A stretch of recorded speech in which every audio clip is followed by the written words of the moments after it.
Je m'appelle Madison et, le matin de Noël, j'ai découvert exactement combien ma famille estimait que je valais.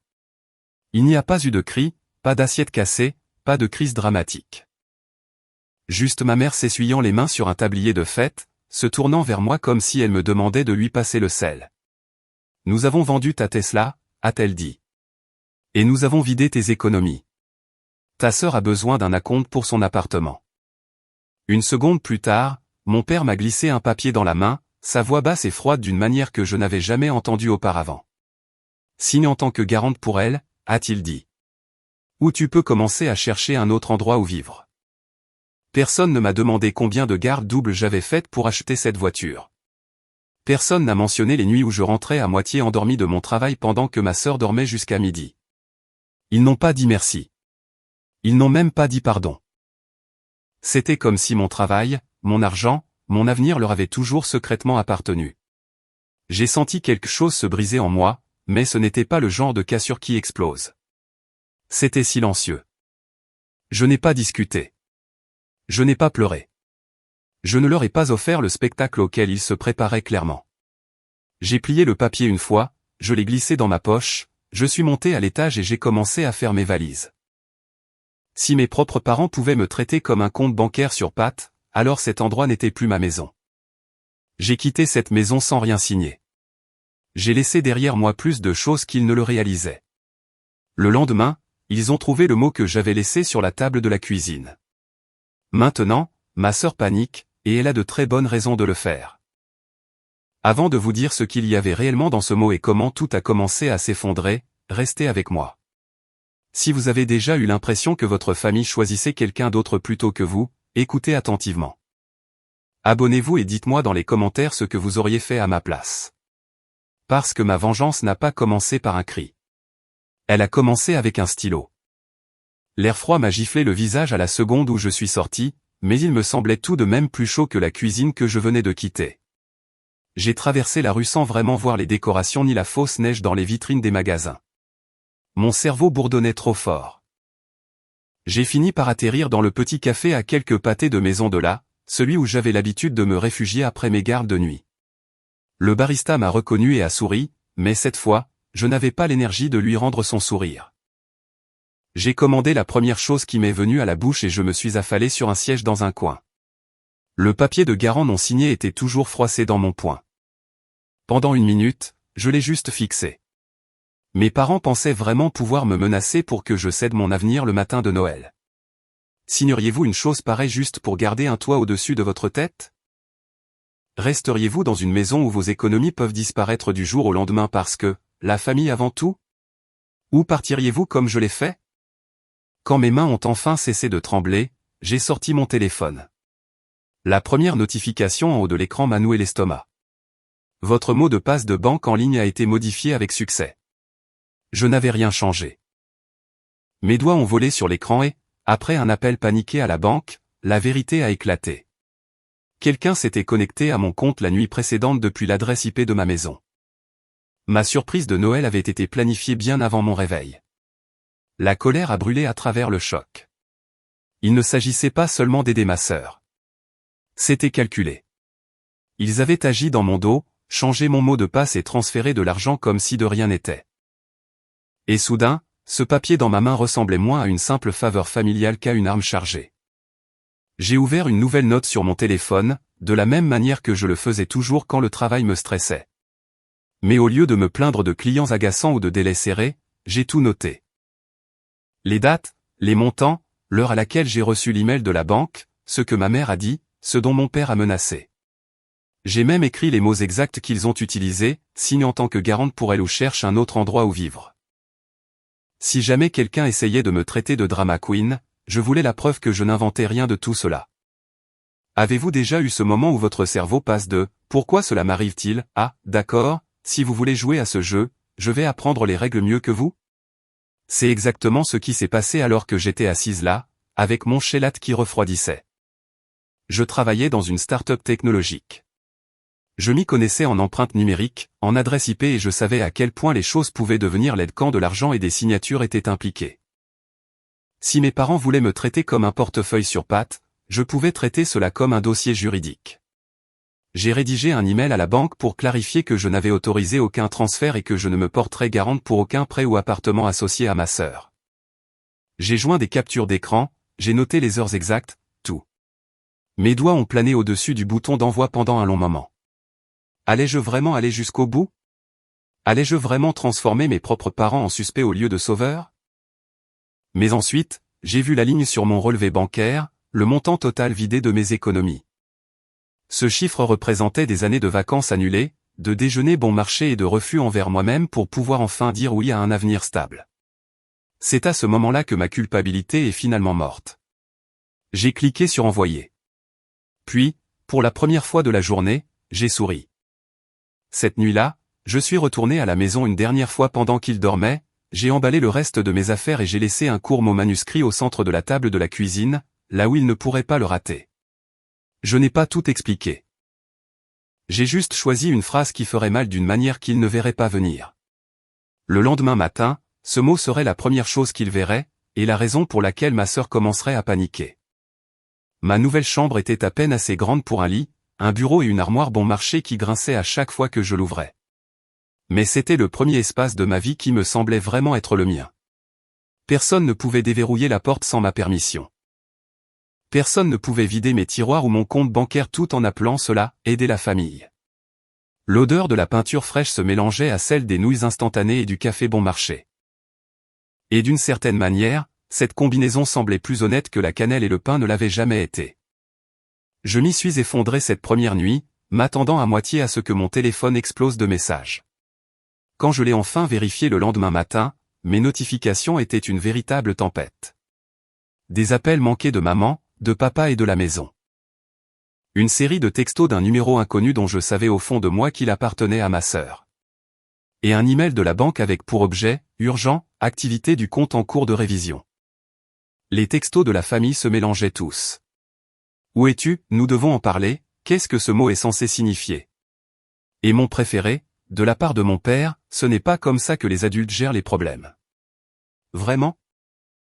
Les adultes gèrent les problèmes en volant les économies de leurs enfants et en les menaçant de les mettre à la porte le jour de Noël. Vous sentiriez-vous coupable de fuir cela? Ou vous sentiriez-vous soulagé de voir enfin les gens tels qu'ils sont réellement? Le mot que j'avais laissé sur la table ne contenait qu'une seule ligne, j'ai déjà parlé à la banque et signalé les transferts ainsi que le document de garantie. Ne signez plus jamais rien en mon nom. C'était tout. Pas d'amour, pas de joyeux Noël, rien. Juste une phrase qui leur disait qu'ils avaient franchi une limite qu'ils ne pourraient pas faire passer pour un simple malentendu. Vers midi, je me suis traîné dehors pour retrouver Logan près du parc à côté de notre bureau. Logan était mon ami de travail depuis des années, le genre de personne qui se souvenait de la commande de café de tout le monde et qui pouvait lire les bugs dans le code comme s'il s'agissait de rubriques à potins. Quand il a vu mon visage, il n'a pas demandé « Qu'est-ce qui ne va pas ?» Il a juste dit « Dis-moi qui je dois détester » et m'a tendu un café. Je lui ai tout raconté, comment mes parents avaient changé mon mot de passe bancaire, vidé mes économies, vendu ma voiture et essayé de me forcer à signer comme garante. Je lui ai même montré l'email de la banque. Son expression est passée du choc à la fureur. Ils ont fait tout ça sans ton consentement? Madison, ce n'est pas seulement tordu. C'est potentiellement criminel. Entendre quelqu'un d'autre appeler les choses par leur nom a provoqué un déclic dans ma poitrine. Ce n'était pas juste moi qui étais trop sensible. Ce n'était pas moi qui étais dramatique. C'était mal. Écoute, a dit Logan en se penchant vers moi. Tu n'es pas obligé de les traîner en justice demain. Mais tu n'es pas non plus obligé de te coucher et de les laisser te marcher dessus. Renifle, tu portes tout le monde sur tes épaules depuis des années. Combien de vacances as-tu sauté pour pouvoir injecter de l'argent dans leurs urgences? Trop. Je pourrais les énumérer comme les saisons. Les anniversaires passés à travailler. Les week-ends passés à rattraper mon retard sur les délais pour pouvoir payer juste une chose de plus à la maison. Plus tard cette semaine-là, Grace est passée voir ma nouvelle chambre. Elle a balayé le petit espace du regard, puis a hoché la tête avec approbation. Franchement, ça te correspond bien. Nouveau départ, armoire moche et tout. Quand je lui ai parlé du mot et de l'email de la banque, elle ne m'a pas dit que j'étais allé trop loin. Elle a juste demandé, que veux-tu qu'il ressente? De la honte? De la peur? Ou veux-tu simplement qu'ils arrêtent? C'était une question simple, mais elle creusait profondément. Que voudriez-vous si les personnes qui vous ont élevé volaient votre avenir et s'attendaient à ce que vous souriez? Renifle, pensez-vous que la vengeance consiste à les faire souffrir ou à enfin se choisir soi-même? Dans les jours qui ont suivi, je me suis plongé dans le travail. Coder était plus facile que de penser à Noël. Avec chaque nouveau bug que je corrigeais, chaque nouvelle fonctionnalité que je livrais, je me sentais un peu plus comme une personne à nouveau, et un peu moins comme une ligne de crédit sur pattes avec un battement de cœur. Pourtant, la nuit, les notifications continuaient d'affluer. Les textos de ma mère devenaient plus longs, remplis de demi-excuses et de justifications. Ceux de mon père devenaient plus courts et plus tranchants. Ceux de ma sœur arrivaient par rafale. Panique, sentiment d'avoir tous les droits, silence, puis panique à nouveau. Et puis un soir, alors que j'étais assise sur mon lit avec mon ordinateur portable ouvert, un autre email de la banque est arrivé dans ma boîte de réception. La ligne d'aperçu a fait battre mon cœur une fois. Pas de peur cette fois-ci, mais avec quelque chose de plus vif. Concernant votre signalement, nous avons temporairement gelé. J'ai cliqué pour l'ouvrir et, en lisant le reste, la forme de ma vengeance est enfin devenue claire. L'email de la banque était court, formel et dévastateur, mais pas pour moi. Il confirmait qu'ils avaient gelé le montant contesté, signalé les transferts pour enquête et suspendu toute demande de prêt m'incluant comme garante jusqu'à ce que tout soit tiré au clair. En termes simples, le tout nouvel appartement rutilant de ma sœur était en pause, et ma signature de garante était officiellement radioactive. J'ai fixé l'écran, imaginant mes parents et ma sœur assis dans un bureau chic, souriant à un agent de crédit jusqu'à ce qu'il mentionne qu'il y avait un problème avec la garante. Je me suis demandé si c'était mon père qui avait blêmi le premier ou si c'était ma mère qui s'était mise à bégayer. Mesquin? Peut-être. Honnête? Absolument. Quelques heures plus tard, ma mère m'a envoyé un texto, « Pouvons-nous nous retrouver pour prendre un café? Juste nous deux, s'il te plaît. » Grace et Logan m'ont tous les deux dit la même chose avec des mots différents. Vas-y, mais n'y va pas seul. Pas physiquement, mais mentalement. Alors, avant de quitter ma minuscule chambre, j'ai ouvert l'application dictaphone sur mon téléphone et je l'ai glissé dans la poche de ma veste. Je n'y allais pas pour crier ou pour supplier. J'y allais pour obtenir de la clarté, et peut-être même un moyen de pression. Le café que ma mère avait choisi était trop familier. C'était celui où nous allions après l'école quand elle me disait que j'étais la fille responsable, le bon exemple, l'avenir de la famille. C'est drôle comme, l'avenir, s'est vite transformé en source de financement. Elle était déjà assise là quand je suis arrivé, les mains enroulées autour d'une tasse dans laquelle elle ne buvait pas vraiment. Quand elle m'a vu, ses yeux se sont instantanément remplis de larmes. Madison, a-t-elle soufflé, se levant à moitié de sa chaise comme si elle n'était pas sûre d'avoir le droit de me serrer dans ses bras. Tu as l'air fatigué. Je me demande bien pourquoi, ai-je dit en m'asseyant en face d'elle. Ma voix paraissait plus froide que ce que je ressentais. À l'intérieur, j'étais un mélange de colère, de chagrin, et de cette minuscule partie de moi qui restait et qui voulait encore que ma mère me choisisse, pour une fois. Ma chérie, à propos de Noël, a-t-elle commencé? N'appelle pas ça Noël, les jeux coupés. Appelle ça ce que c'était. Une réunion où toi et papa avez annoncé que vous aviez vidé mes économies et vendu ma voiture sans ma permission, puis menacé de me mettre à la porte si je ne vous cédais pas mon avenir. Elle a tressailli au mot menacé. Nous ne le pensions pas comme ça, a-t-elle chuchoté. Nous étions désespérés. Ta sœur, elle avait besoin d'aide. Le propriétaire a augmenté le loyer. Le marché de l'immobilier est fou. Nous pensions que tu comprendrais. Comprendre quoi, ai-je demandé. Que mes années de travail ne sont que de la petite monnaie pour votre enfant préféré? Que mon consentement n'a pas d'importance tant que vous pouvez inventer une histoire assez triste? Sa bouche a tremblé. Tu sais que ta sœur a toujours eu plus de difficultés que toi. Elle n'est pas aussi concentrée. Elle fait de mauvais choix. Nous voulions juste lui donner une chance. En volant la mienne, ai-je dit doucement. Avez-vous même hésité avant de vous connecter à mon compte? Avez-vous pensé juste une fois, peut-être devrions-nous d'abord demander à Madison?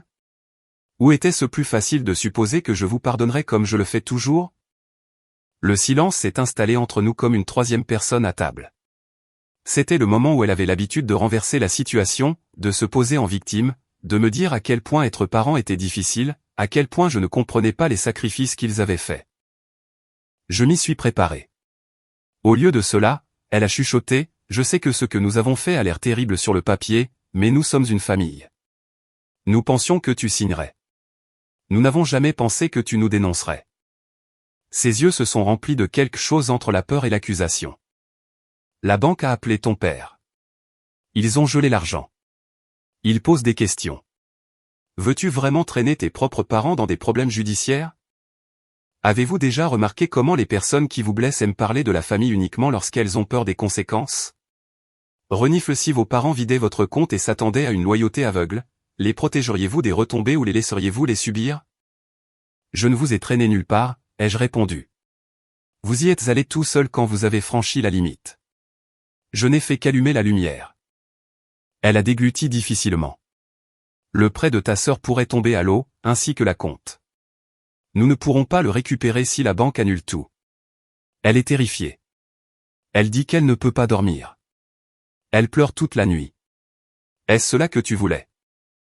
J'y ai réfléchi pendant une longue seconde. Voulais-je qu'elle souffre? Ou voulais-je juste qu'elle comprenne enfin que je n'étais plus son filet de sécurité? Ce que je voulais, ai-je dit lentement, c'était que vous me traitiez comme une fille, pas comme une carte de crédit avec un pot. Si vos choix vous coûtent maintenant de l'argent, ce n'est pas de la vengeance. Ce sont des mathématiques. Ma mère s'est essuyé les yeux. Que pouvons-nous faire pour arranger ça? S'il te plaît, Madison, dis à la banque que c'était un malentendu. Signe les papiers. Nous te rembourserons. J'ai failli rire. Il ne m'avait jamais rien remboursé. Ni les paiements de la voiture pour lesquels j'avais aidé quand papa était au chômage. Ni les frais médicaux que j'avais discrètement couverts. Ni les innombrables, nous te le rendrons le mois prochain, qui se transformaient en silence. Tu veux arranger ça, ai-je demandé. Commence Renifle par admettre exactement ce que vous avez fait. Dis les mots à haute voix. Elle m'a regardé comme si je lui demandais de sauter d'une falaise. Nous avons utilisé tes économies pour aider ta sœur, a-t-elle murmuré. Et, ai-je insisté. Et nous avons vendu ta voiture, a-t-elle continué, la voix brisée. Sans ton consentement. Nous avons changé ton mot de passe bancaire. Nous t'avons forcé à choisir entre signer comme garante ou partir. Mes doigts se sont recroquevillés en points à l'intérieur de ma veste. L'enregistreur dans ma poche avait capturé chaque syllabe. Merci, ai-je dit. Maintenant, tu pourras répéter cette phrase exacte à l'enquêteur de la banque quand il rappellera. Elle a brusquement relevé la tête. Madison, s'il te plaît. Mais cette fois, sa panique ne m'a pas touché comme elle en avait l'habitude. La rencontre s'est terminée sans câlin, sans solution, juste une promesse. Je lui ai dit que je réfléchirais à la possibilité de débloquer les fonds ou non. Je n'ai jamais promis que je dirais oui. En sortant du café, le visage de ma mère s'est gravé dans ma mémoire. Les yeux pleins de peur, les mains tremblantes autour de son café intact. Derrière la peur, pour la première fois, j'ai vu autre chose. La prise de conscience que je n'allais plus être leur plan de secours.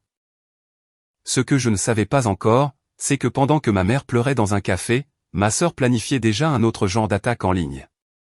Et elle était sur le point de découvrir qu'Internet adore les méchants d'histoires de famille.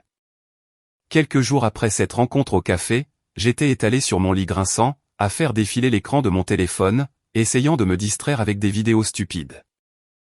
C'est là que je l'ai vu, un post de ma sœur sur Instagram qui m'a fait bouillir le sang tout en étirant mes lèvres en un sourire amer se racle la gorge. C'était une photo d'elle, de ma mère et de mon père devant le sapin de Noël, tous sur leur 31, les visages rayonnant grâce au filtre de Noël et à la fausse neige. La légende disait, certaines personnes oublient ce que signifie la famille. Heureusement, il me reste ceux qui sont restés. La famille avant tout. Reconnaissante. Les commentaires ont afflué. Trop belle, ma belle, la famille avant tout, qui a besoin de négativité quand on a ça? La négativité. C'était moi maintenant. La négativité. Pas le compte en banque vidé, pas la voiture volée, pas la manipulation. Juste la seule personne qui avait fini par dire non. Dites-moi honnêtement, si vous voyez votre famille publier une photo comme ça après vous avoir trahi, comment vous sentiriez-vous? L'ignoreriez-vous? Les bloqueriez-vous pour passer à autre chose? Ou est-ce que quelque chose en vous murmurerait, non, ils n'ont pas le droit d'écrire l'histoire de cette façon?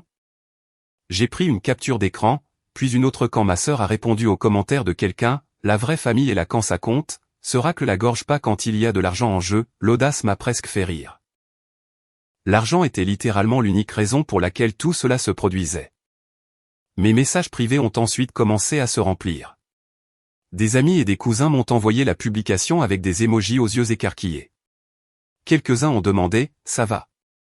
Un cousin a écrit « ta sœur a dit que tu les avais abandonnés pour un petit malentendu. » C'est vrai?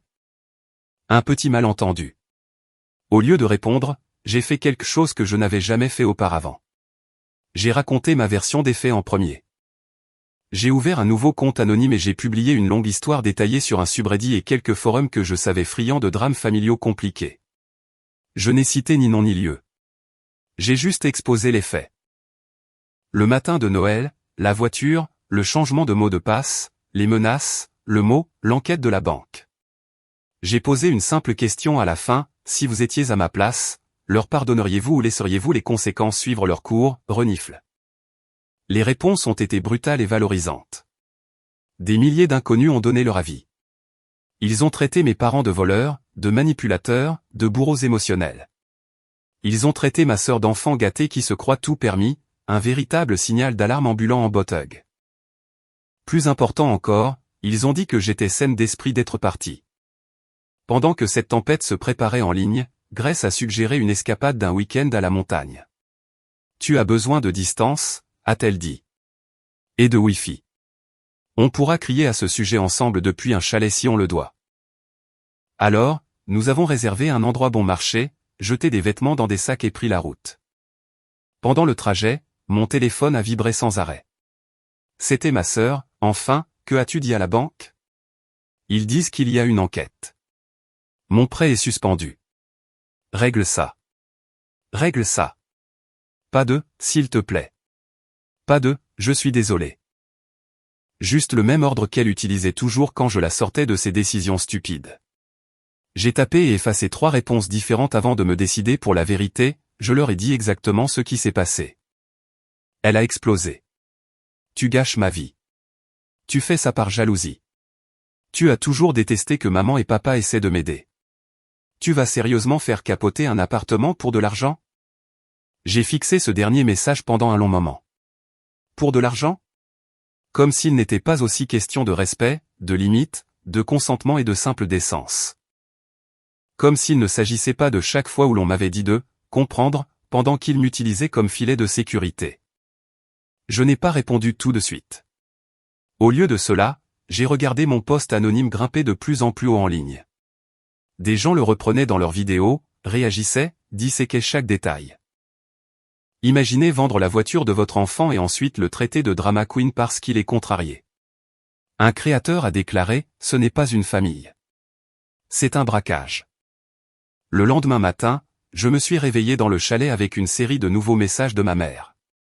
Cette fois-ci, il y avait des captures d'écran de mon histoire en pièces jointes.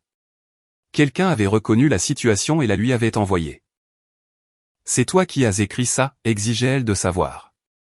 Essaies-tu de nous humilier devant le monde entier? Une partie de moi se sentait coupable. L'autre partie se souvenait de ces mots exacts dans la cuisine, signe en tant que garante pour elle ou cherche un autre endroit où vivre. Si ça vous correspond, ai-je répondu. Alors que j'étais assise sur le bord du lit, téléphone en main, le cœur battant avec ce mélange de terreur et d'adrénaline, Grace a levé les yeux du café qu'elle préparait. Alors, a-t-elle demandé, est-ce qu'il panique, maintenant? Oh, que oui, ai-je dit en expirant. Il panique. Je ne le savais pas alors, mais la combinaison de l'enquête de la banque et du post viral était sur le point de coûter à mes parents quelque chose de plus important que de l'argent. La précieuse image de mon père était maintenant en jeu, et il préférait me sacrifier complètement plutôt que d'avouer à quiconque ce qu'il avait fait. Les montagnes étaient d'une beauté absurde. Le genre d'endroit que l'on voit dans les publications de parcours de guérison, de grands pins, un ciel si clair que ça faisait presque mal de le regarder. Un air assez vif pour dissiper l'anxiété pendant un petit moment. Quoi qu'il en soit, Grace et moi avons passé des heures à randonner, à plaisanter, à laisser le vent froid redonner des couleurs à nos visages. Mais même avec toute cette paix autour de moi, mon téléphone pesait comme un poids dans ma poche. Chaque fois que je le vérifiais, les choses avaient empiré.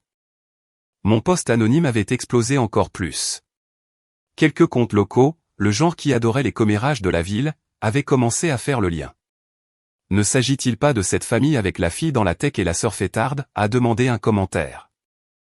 D'autres ont renchéri avec des histoires à moitié oubliées sur les drames passés de ma sœur et les coups de sang de mon père lors des réunions du conseil scolaire. Pendant ce temps, la banque avançait. Ils ont demandé des déclarations officielles. Ils ont planifié des appels. Ils ont demandé des documents. Je leur ai envoyé tout ce que j'avais. Des captures d'écran, des horodatages, le texto de ma mère admettant ce qu'ils avaient fait. Je savais que mes parents recevaient les mêmes appels, entendaient les mêmes voix froides et professionnelles demander « Aviez-vous le consentement explicite de votre fille pour déplacer ces fonds ?» Si vous étiez à ma place, si dénoncer vos propres parents pouvait signifier des conséquences pénales ou au moins de graves pénalités financières, feriez-vous marche arrière à la dernière seconde? Ou laisseriez-vous enfin les retomber là où elles le devaient? Lors de notre deuxième nuit, Grace et moi étions assises près d'un petit brasero derrière le chalet, enveloppés dans des couvertures. « Que veux-tu qu'il se passe quand tu rentreras ?» m'a-t-elle demandé doucement. « Pas ce que tu penses qu'il devrait se passer, mais ce que tu veux vraiment. » J'ai fixé les flammes. Je veux qu'ils comprennent que je ne reviendrai pas pour être leur plan de secours. Je veux qu'ils ressentent ce que ça fait quand j'arrête d'amortir chacune de leurs mauvaises décisions. Et je veux récupérer mon argent, ou au moins qu'ils arrêtent de le traiter comme le leur. Donc, tu veux des conséquences, pas la destruction, a-t-elle dit. Il y a une différence. Cela semblait simple quand elle le disait, mais la frontière entre ces deux choses paraissait mince comme une lame de rasoir quand il s'agissait de sa propre famille de l'autre côté. J'ai pensé à ma sœur perdant l'appartement, à mes parents se démenant pour expliquer à leurs amis pourquoi leur Noël parfait s'était transformé en cauchemar bancaire et en festival de ragots locaux. Cette nuit-là, seul dans la petite chambre du chalet, j'ai ouvert mon application de notes et j'ai écrit quelque chose que je ne m'étais pas permis d'écrire auparavant. Une liste d'exigences non négociables. S'ils veulent que l'enquête soit allégée, ils doivent rembourser chaque centime qu'ils ont pris, par écrit, avec un plan et des délais. Plus de signature pour eux. Pas de prêt, pas de carte temporaire, rien. S'ils parlent de moi en ligne, je me défendrai en ligne. S'ils choisissent à nouveau le confort de ma sœur plutôt que ma sécurité, je pars pour de bon. J'ai fixé la liste et j'ai ajouté une question supplémentaire, juste pour moi. Veux-tu être la fille qui pardonne toujours, ou la femme qui cesse enfin d'être utilisée? Le lendemain matin, alors que nous redescendions la montagne en voiture, mon téléphone a sonné. C'était mon père. J'ai laissé sonner jusqu'à la messagerie. Quand la notification est apparue, j'ai écouté le message sans les haut-parleurs de la voiture, l'oreille collée au téléphone. Sa voix était tendue, plus en colère que je ne l'avais entendue depuis des années. Madison, ça a été assez loin. Tu embarrasses cette famille. La banque parle de fraude. Les gens murmurent. Retire ce que tu as posté. Appelle la banque et dis-leur que c'était un malentendu. Nous réglerons ça en interne. Si tu continues à insister, ne te donne même pas la peine de revenir ici. La menace aurait dû me blesser. Au lieu de cela, elle a clarifié quelque chose. J'ai regardé par la fenêtre de la voiture les arbres qui défilaient et je me suis dit, il ne se soucie pas de m'avoir blessé. Il se soucie seulement que les gens puissent le découvrir. Grace m'a jeté un coup d'œil. Qu'est-ce qu'il a dit? Il m'a dit de régler le problème, ai-je répondu, ou de ne jamais revenir. J'ai retourné le téléphone dans ma main, sentant le poids du choix qu'il venait de me lancer comme une arme. Au moment où nous avons atteint la périphérie de la ville, je savais exactement ce que j'allais faire. Je n'allais pas choisir entre ma dignité et une place à leur table. S'ils me voulaient dans leur maison, ils allaient devoir accepter mes conditions. Et s'ils refusaient, eh bien, ils étaient sur le point de découvrir ce que cela signifiait vraiment quand je partais pour de bon. Monter les marches de la maison de mes parents donnait l'impression de monter sur une scène où j'avais joué toute ma vie. Sauf que cette fois, je ne jouais pas le rôle qu'ils avaient écrit pour moi. Les décorations de Noël étaient toujours là, mais elles semblaient fatiguées maintenant, comme si la maison elle-même retenait son souffle depuis mon départ.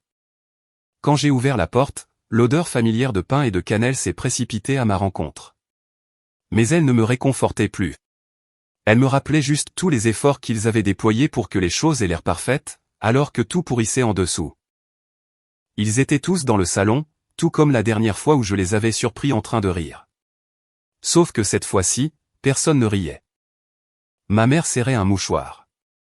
La mâchoire de mon père était si contractée que je pouvais la voir depuis l'embrasure de la porte, et les yeux de ma sœur étaient rouges d'avoir pleuré, ou de rage, ou les deux. « Tu es venu » a dit ma mère en se levant précipitamment. Dieu merci, nous pouvons parler de ça calmement maintenant. Mon père n'a pas pris la peine de se lever. « Assieds-toi » a-t-il ordonné comme si j'étais encore une enfant qui avait oublié de faire ses devoirs. Je suis resté debout. « Non » ai-je dit, nous allons parler comme ça. Ma sœur s'est moquée. « Tu as monté tout le monde contre nous » a-t-elle lâché. Sais-tu ce que ça fait d'avoir des gens qui m'envoient ton stupide post et qui me demandent si je suis la sœur sangsue et pourri gâtée? Mes amis m'envoient des MP comme si j'étais la méchante d'un feuilleton à l'eau de rose. Je les regardais lentement. Et que leur dis-tu, ai-je demandé. Que ta voiture a mystérieusement disparu? Que ton appartement a été retardé à cause d'un petit malentendu? Elle a rougi. Je leur dis que ma sœur réagit de manière excessive et essaie de ruiner ma vie pour de l'argent. Nous y revoilà, ai-je dit doucement. Pour de l'argent. Mon père est intervenu. Nous ne sommes pas ici pour ressasser chaque détail. La banque menace d'escalader la situation. Il parle d'accusation de fraude. Veux-tu que tes parents aient un casier judiciaire parce que tu n'as pas su gérer un simple compromis? Un simple compromis, ai-je répété. Vous avez changé mon mot de passe bancaire, vidé mes économies, vendu ma voiture sans mon consentement, et essayé de me forcer à accepter une obligation légale qui pourrait détruire mon crédit si votre projet tournait mal. Ce n'est pas un compromis. C'est du vol avec des étapes supplémentaires. Il s'est alors levé, se dressant devant moi comme s'il pensait pouvoir encore m'intimider. Surveille ton ton. Non, ai-je répété, surveillez vos actes. Avez-vous déjà eu ce moment où vous réalisez que vous n'avez plus peur de la personne qui vous dominait autrefois? Où sa colère semble juste dérisoire? C'était ce moment-là pour moi. J'ai sorti une enveloppe pliée de mon sac et l'ai posée sur la table basse. Ça vient de la banque, ai-je dit. Ils ont terminé leur enquête préliminaire. Les transferts depuis mes économies n'étaient pas autorisés. Ils sont en train de les annuler. La partie garant du prêt est complètement annulée. L'appartement est perdu. L'acompte est en cours de litige directement avec le propriétaire. Et s'il veut récupérer son argent, il peut s'arranger avec la personne qui a signé, pas avec moi. Ma sœur s'est jetée sur l'enveloppe, les yeux écarquillés. Tu ne peux pas faire ça, a-t-elle crié, la voix brisée. J'ai déjà dit à tout le monde que je déménageais. J'ai acheté des meubles. En utilisant mon avenir pour décorer ta nouvelle vie, les jeux coupés. C'est toi qui as fait ça, pas moi. Elle tremblait, pointant un doigt vers moi comme une malédiction. Tu es jalouse. Tu as toujours été jalouse. Tu as eu les bonnes notes, le bon travail, la voiture. C'était enfin quelque chose qui était à moi, et tu ne pouvais pas le supporter. Si c'était à toi, ai-je dit doucement. Tu n'aurais pas eu besoin de mon nom, de mon argent et de mon silence. La voix de ma mère a percé les cris, à vif et enroué. Madison, s'il te plaît. Nous te rembourserons. Nous ferons tout ce que tu veux. Dis juste à la banque d'arrêter. Les gens parlent. Les clients de ton père posent des questions. Ce post que tu as écrit, les vidéos que les gens font, ils sont en train de nous ruiner. Ce post disait la vérité, ai-je répondu. Je n'ai pas mentionné vos noms. Je n'ai pas posté vos visages. Si les gens ont fait le lien, c'est parce que l'histoire correspond trop bien. Mon père a frappé du poing sur la table. Tu nous dois le respect, a-t-il hurlé. J'ai croisé son regard. Le respect se mérite. Vous avez dépensé toutes mes économies et vendu ma voiture dans mon dos, puis vous avez menacé de me jeter à la rue si je ne signais pas. Voilà ce que vous avez mérité. Un lourd silence est tombé sur la pièce. Il pouvait contester mes sentiments autant qu'il le voulait, mais il ne pouvait pas contester l'annulation des transferts, l'annulation de la garantie ou le gel de l'appartement. C'était des faits. J'ai pris une grande inspiration et j'ai sorti un autre papier. Ma liste d'exigences non négociables, soigneusement réécrite. Voici ce qui va se passer maintenant, ai-je dit. Renifle, si vous voulez avoir une quelconque relation avec moi, voici mes conditions. Ma mère a hoché la tête frénétiquement. N'importe quoi, a-t-elle dit, dis-le, c'est tout. 1. Ai-je dit, vous arrêtez de toucher à mes finances. Pas d'emprunt, pas de transfert temporaire. Pas de nous te rembourserons le mois prochain. Je ne suis plus votre filet de sécurité. 2. Si vous parlez de moi en ligne ou que vous déformez cette histoire pour vous faire passer pour les victimes, je continuerai à me défendre avec des preuves. 3. Si jamais vous essayez à nouveau de m'inscrire sur un document légal sans mon consentement écrit plein et éclairé, je n'appellerai pas seulement la banque. J'appellerai un avocat. Et 4. Ai-je terminé d'une voix assurée. Si vous choisissez son confort au détriment de ma sécurité une fois de plus, je pars. Pas de demi-mesure, pas de seconde chance, plus de matin de Noël. Ma mère sanglotait en hochant la tête. Mon père me lançait des regards noirs, mais même lui savait que le vent avait tourné. La banque, l'argent, l'humiliation publique. Rien de tout cela ne pouvait être annulé en me criant dessus dans le salon.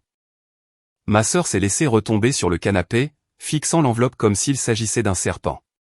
Donc c'est tout, a-t-elle marmonné. Tu as ruiné mon appartement. Tu as ruiné mes plans. T'es contente, maintenant? Je l'ai regardé une dernière fois. Non, ai-je dit honnêtement. Je ne suis pas heureuse que tu souffres. J'en ai juste fini d'être la seule à être blessée pour que tout le monde puisse être à l'aise. J'ai pris mon sac et me suis tourné vers la porte. Ma mère a appelé mon nom, la voix brisée. Est-ce que tu reviendras pour le dîner, ou pour autre chose? Je me suis arrêté sur le pas de la porte. Peut-être, ai-je dit. Si vous commencez à me traiter comme une personne, pas comme une ligne de crédit. Si vous commencez à dire aux gens la vérité sur ce qui s'est passé au lieu de me dépeindre comme la fille ingrate qui vous a abandonné pour de l'argent. C'est ça ta vengeance, a ricané mon père. Nous faire ramper? J'ai pensé au compte d'épargne vidé, à la voiture vendue, aux menaces, au poste en ligne, au rapport bancaire, à l'expression sur le visage de ma sœur quand elle a réalisé que son appartement était perdu. Ma vengeance, ai-je dit, c'est de m'être enfin choisi. Le reste, ce ne sont que des conséquences. Je suis sorti dans l'air froid, fermant doucement la porte derrière moi. Les décorations sur le porche se balançaient sous le vent, essayant toujours de vendre l'image d'un Noël parfait. Dites-moi, si votre famille faisait ce que la mienne a fait, à quoi ressemblerait votre vengeance? Partiriez-vous pour toujours, ou resteriez-vous avec des limites strictes en les laissant subir chaque conséquence? Dites-le moi dans les commentaires. Parce que mon histoire est peut-être terminée pour l'instant, mais je sais que beaucoup d'entre vous ont leurs propres histoires de vengeance familiale qui n'attendent qu'à être en attente d'être racontées.